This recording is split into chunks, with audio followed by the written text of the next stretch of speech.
Bonjour et bienvenue. Merci de répondre à l'invitation de la part de Jésus en ce jeudi 7 décembre. Aujourd'hui, dans l'Église, nous célébrons la fête de Saint Ambroise, qui a été ordonné prêtre et évêque en l'an 374. Il distribua ses richesses aux pauvres et fut un pasteur remarquable par sa charité, son sens liturgique et catéchétique. Maintenant, ouvrons notre cœur pour écouter cette page d'Évangile qui est pour nous. Nous entendrons l'Évangile de Matthieu 7, 21-24 et verset 27, où Jésus nous invite à bâtir notre maison sur le roc. Évangile de Jésus-Christ selon saint Matthieu. Gloire à toi, Seigneur. Le ciel et la terre éclataient de joie, le divin enfant est né. Alléluia, Alléluia. Gloire à toi dans les cieux, Alléluia. En ce temps-là, Jésus disait à ses disciples, « Ce n'est pas en me disant « Seigneur, Seigneur » qu'on entrera dans le royaume des cieux, mais en faisant la volonté de mon Père qui est aux cieux. » Ainsi, celui qui entend les paroles que je dis là et les met en pratique est comparable à un homme prévoyant qui a construit sa maison sur le roc.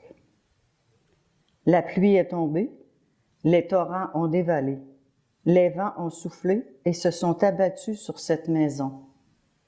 La maison ne s'est pas écroulée, car elle était fondée sur le roc. Et celui qui entend de moi ces paroles sans les mettre en pratique est comparable à un homme insensé qui a construit sa maison sur le sable. La pluie est tombée, les torrents ont dévalé, les vents ont soufflé et sont venus battre cette maison. La maison s'est écroulée et son écroulement a été complet. Acclamons la parole de Dieu. Louange à toi, Seigneur Jésus.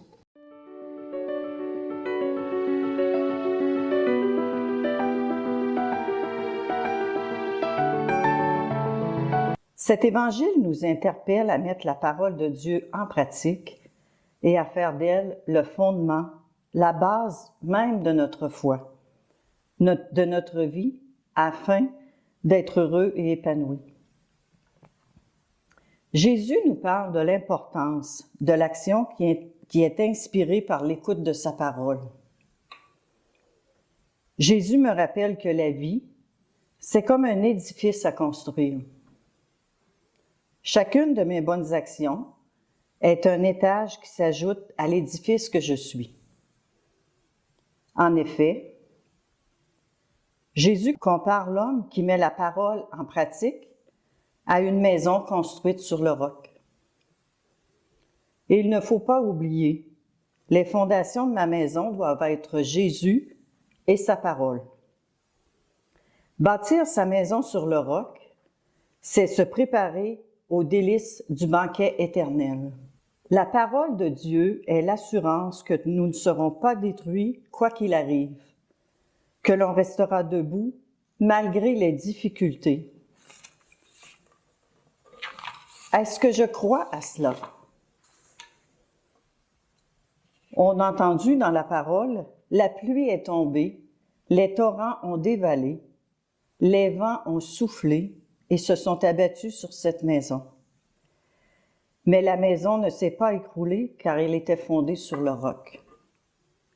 Nul ne connaît à l'avance la violence des tempêtes que la vie peut un jour déchaîner contre lui.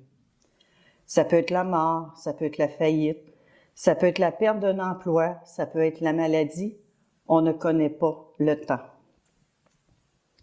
Quand les épreuves et les difficultés arrivent dans ma vie, je pourrai passer à travers selon le genre de fondation que j'aurai choisi pour ma maison, sur le sable ou sur le roc.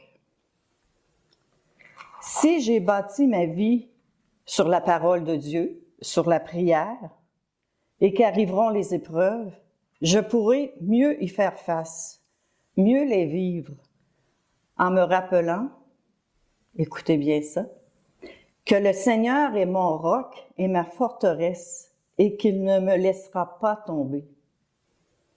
Jésus est mon roc et ma forteresse et il ne me laisse pas tomber. On peut dire aussi que bâtir sa maison sur le roc, c'est bâtir sa vie sur l'espérance. C'est de croire que Dieu est avec moi, qu'il marche avec moi, qu'il prend soin de moi, ici, maintenant. Peu importe mes difficultés, mes inquiétudes, mes peurs de l'avenir, gardons l'espérance que Dieu est ici, maintenant, dans ma vie, au quotidien. Dans toute vie, les difficultés se ressemblent, mais ce sont les fondations qui font la différence. Sur qui je m'appuie pour les vivre, les difficultés de ma vie? Sur mes propres moyens ou sur Dieu? Jésus nous donne un conseil.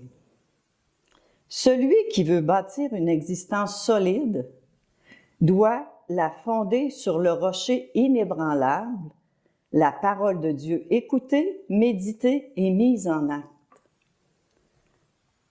On doit fonder sur le rocher inébranlable qui est la parole de Dieu. C'est beau ça. Alors on peut voir que la parole de Dieu vécue illumine nos vies, transforme nos cœurs, nos relations avec les autres et avec Dieu. Osons la vivre, la parole. Osons la placer au centre de notre vie. Osons abandonner nos fausses sécurités. Osons faire confiance à Dieu. En terminant, on peut revenir en nous-mêmes et nous poser cette question. Quelle est la place de la parole de Dieu dans ma vie? Dans quel domaine de ma vie je dois davantage la mettre en pratique pour arriver à faire la volonté de Dieu? Aujourd'hui, on peut réfléchir sur ces deux petites questions. La place de la parole et dans quel domaine je dois davantage mettre la parole en pratique.